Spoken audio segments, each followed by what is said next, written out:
10월 28일 화요일 오늘의 말씀은 역대하 34장 14절에서 33절 율법책의 발견입니다. 요시아가 왕위에 올랐을 때 남유다는 암흑 속에 잠겨 있었습니다. 그의 할아버지 므낫세와 아버지 아몬의 거듭된 죄 때문에 나라 전체가 우상으로 가득했고 하나님의 성전은 이방신들의 제단이 세워지면서 황폐해졌습니다.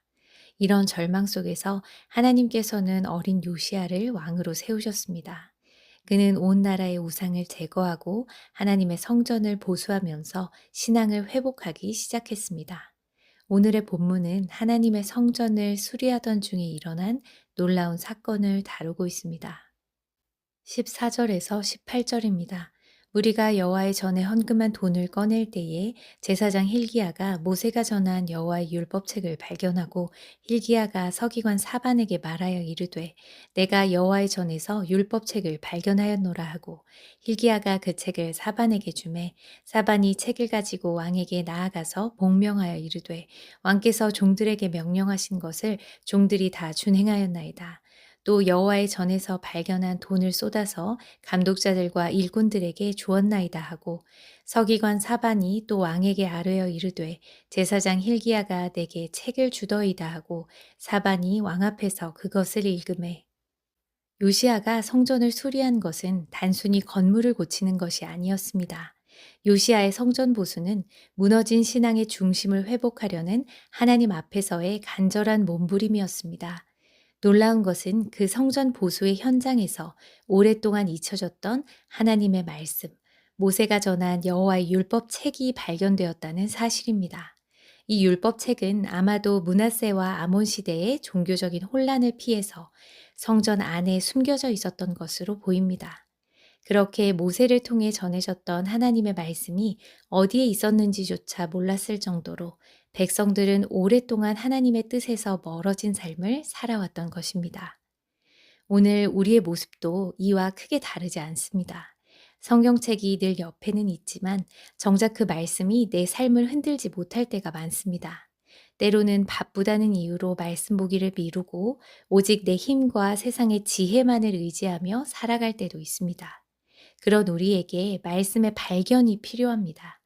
그저 성경 어딘가에 있는 것으로만 알고 있던 그 말씀이 내게 주시는 말씀으로 새롭게 들려오는 순간, 잊혀졌던 하나님의 말씀이 살아 역사하는 말씀으로 내 삶을 비추게 해야 합니다. 요시야 시대에 발견된 율법책은 제사장 힐기야에 의해서 사반에게 전달됐고 사반은 그것을 요시야 왕 앞에서 읽습니다. 말씀이 다시 선포되었을 때 요시야의 반응은 어땠을까요? 19절에서 28절입니다. 왕이 율법의 말씀을 듣자 곧 자기 옷을 찢더라. 왕이 힐기야와 사반의 아들 아히감과 미가의 아들 압돈과 서기관 사반과 왕의 시종 아사야에게 명령하여 이르되 너희는 가서 나와 및 이스라엘과 유다의 남은 자들을 위하여 이 발견한 책의 말씀에 대하여 여호와께 물으라. 우리 조상들이 여호와의 말씀을 지키지 아니하고 이 책에 기록된 모든 것을 준행하지 아니하였으므로 여호와께서 우리에게 쏟으신 진노가 크도다 하니라. 이에 힐기야와 왕이 보낸 사람들이 여선지자 훌다에게로 나아가니 그는 하스라의 손자 도카의 아들로서 예복을 관리하는 살롬의 아내라. 예루살렘 둘째 구역에 살았더라. 그들이 그에게 이 뜻을 전하매 훌다가 그들에게 이르되 이스라엘의 하나님 여호와께서 이같이 말씀하시기를 너희는 너희를 내게 보낸 사람에게 말하라 하시니라. 여호와께서 이같이 말씀하시기를 내가 이곳과 그 주민에게 재앙을 내리되 곧 유다 왕 앞에서 읽은 책에 기록된 모든 저주대로 하리니 이는 이 백성이 나를 버리고 다른 신들에게 분향하며 그의 손의 모든 행위로 나의 노여움을 샀음이라. 그러므로 나의 노여움을 이곳에 쏟음에 꺼지지 아니하리라 하라 하셨느니라. 너희를 보내어 여호와께 묻게 한 유다 왕에게는 너희가 이렇게 전하라. 이스라엘의 하나님 여호와께서 이같이 말씀하시기를 내가 들은 말을 의논하건대 내가 이곳과 그 주민을 가리켜 말한 것을 내가 듣고 마음이 연약하여 하나님 앞 곧 내 앞에서 겸손하여 옷을 찢고 통곡하였으므로 나도 내 말을 들었노라. 여호와가 말하였느니라. 그러므로 내가 내게 너의 조상들에게 돌아가서 평안히 묘실로 들어가게 하리니 내가 이곳과 그 주민에게 내리는 모든 재앙을 내가 눈으로 보지 못하리라 하셨느니라. 이에 사신들이 왕에게 복명하니라. 사반이 율법의 말씀을 읽어주었을 때 말씀을 들은 요시아는 자기의 옷을 찢었습니다. 옷을 찢는 것은 단순한 슬픔의 표현이 아니라 영혼 깊은 곳에서 터져나오는 애통함과 진정한 회개의 표현이었습니다. 말씀 앞에서 그는 조상들로부터 이어진 우상숭배와 하나님께 대한 반역, 그 반복된 죄악의 무게가 얼마나 무겁고 깊은지를 깨닫게 되었습니다. 동시에 하나님의 진노와 심판이 임박했음도 알게 되었습니다. 율법의 경고를 통해서 남유다 역시 북이스라엘이 겪은 멸망의 길을 겪게 될 것임을 본 것입니다. 요시아는 주저하지 않고 힐기야, 아히감, 압돈, 사반, 아사야에게 명해서 이 율법책의 말씀에 대해 여호와께 물으라고 지시합니다. 나라의 장래를 걱정하며 불순종에 대한 저주와 심판이 어떻게 내려질 것인지, 그리고 앞으로 어떻게 하면 좋을지에 대해서 하나님의 뜻을 선지자를 통해서 묻고자 한 것입니다. 요시야 왕이 보낸 사람들은 여선지자 훌다에게 가서 여호와의 뜻을 물었습니다. 훌다는 먼저 유다를 향해서 심판을 선언합니다.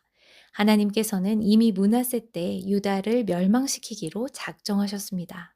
그들은 여호와를 버리고 다른 신들에게 분향하며 온갖 악한 일을 행하여 여호와를 노엽게 했기 때문입니다. 유다는 머지않아 율법책에 기록된 대로 그대로 저주를 받을 것입니다. 하지만 요시야 왕에 대해서는 달랐습니다.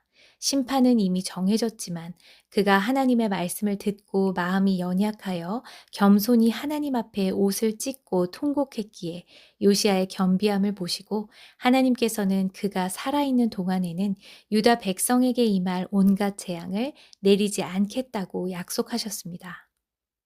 29절에서 33절입니다. 왕이 사람을 보내어 유다와 예루살렘의 모든 장로를 불러 모으고 여호와의 전에 올라가매 유다 모든 사람과 예루살렘 주민들과 제사장들과 레위 사람들과 모든 백성이 노소를 막론하고 다 함께한지라. 왕이 여호와의 전 안에서 발견한 언약책의 모든 말씀을 읽어 무리의 귀에 들려주고 왕이 자기 처소에 서서 여호와 앞에서 언약을 세우되 마음을 다하고 목숨을 다하여 여호와를 순종하고 그의 계명과 법도와 율례를 지켜 이 책에 기록된 언약의 말씀을 이루리라 하고 예루살렘과 베냐민에 있는 자들이 다 여기에 참여하게 하매 예루살렘 주민이 하나님 곧 그의 조상들의 하나님의 언약을 따르니라. 이와 같이 요시아가 이스라엘 자손에게 속한 모든 땅에서 가증한 것들을 다 제거하여 버리고 이스라엘의 모든 사람으로 그들의 하나님 여호와를 섬기게 하였으므로 요시아가 사는 날에 백성이 그들의 조상들의 하나님 여호와께 복종하고 떠나지 아니하였더라. 유다의 몰락은 이제 피할 수 없는 현실임이 확인되었지만 요시아는 낙심하거나 주저앉지 않았습니다.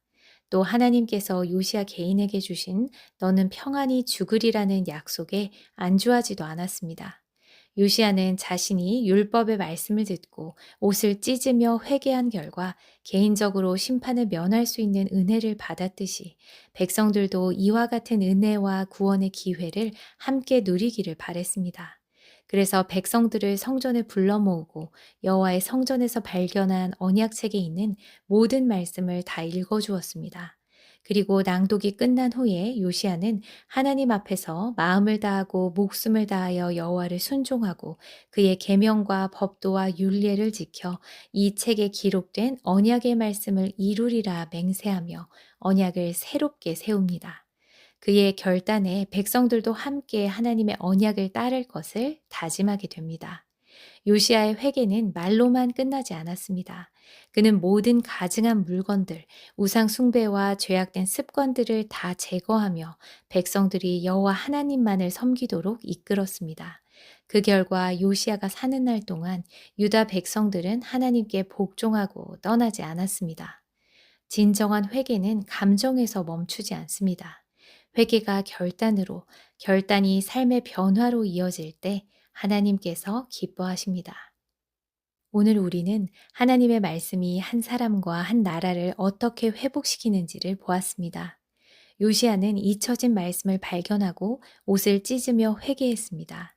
율법책의 경고와 구원의 말씀을 반드시 이루어질 하나님의 말씀으로 믿었기 때문입니다. 말씀을 진지하게 받아들인 요시아는 다가올 심판 앞에서 하나님의 뜻을 간절히 구하며 순종의 길로 나아갔습니다. 그것이 회복의 시작이었습니다. 우리는 어떻습니까? 우리도 말씀을 읽을 때 그것이 정말 살아 역사하는 하나님의 말씀임을 믿고 마음을 다해 하나님의 뜻을 구해야 합니다. 하나님의 말씀이 우리의 삶을 비출 때 우리는 마음을 찢는 회개와 결단으로 나아가야 합니다. 하지만 회개와 결단과 순종은 우리 힘만으로는 불가능하다는 사실을 우리는 이미 알고 있습니다. 그러므로 말씀의 능력이 우리 안에서 살아 역사하도록 성령께서 우리의 마음을 새롭게 해주시기를, 말씀을 따라 살 힘과 용기를 주시기를 구해야 합니다. 말씀의 능력과 성령의 도우심을 의지할 때 우리는 비로소 참된 회복과 순종의 길로 나아갈 수 있습니다. 말씀 앞에서 마음을 새롭게 하고 하나님께서 인도하실 참된 회복과 순종의 길을 기대하며 결단하는 오늘이 되시기를 바랍니다. 기도하겠습니다. 하나님, 오늘 말씀을 통해서 말씀을 발견한 요시아의 본을 보았습니다. 요시아가 율법책 앞에서 그의 옷을 찢으며 회개했던 것처럼 저희도 말씀 앞에서 저희들의 마음을 찢게 하소서. 말씀이 저희 머릿속에 지식으로만 머무르지 않게 하시고 저희들의 삶을 살리고 새롭게 하는 능력이 되게 하옵소서. 회개가 저희들의 감정에서 끝나지 않게 하시고 결단과 순종으로 이어지는 믿음을 허락해 주시기를 간구합니다. 우리의 마음을 새롭게 하시고 말씀을 따라 살아갈 힘과 용기를 더해 주옵소서. 예수 그리스도의 이름으로 기도드립니다. 아멘.